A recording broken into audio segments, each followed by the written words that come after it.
Hello everyone, welcome to our YouTube channel. So in this video, I'm gonna tell you how to group tasks on Asana.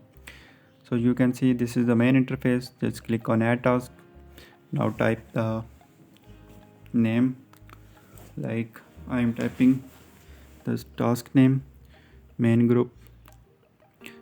So now you can also assign here add date. But now we will click on this main group. Just go to details. Now add subtasks 1, 2, 3. Even you can add multiple. I am adding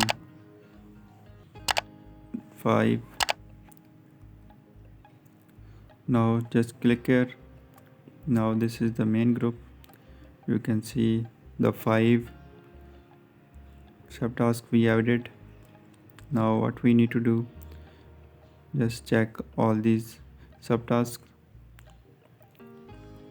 Now click here. Now you can also add the subtask here.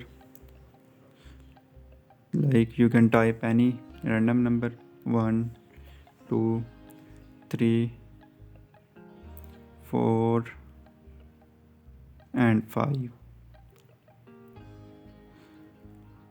So in this way you can group many tasks. You can check the list, just click here. So in this way you can easily group many tasks on Asana.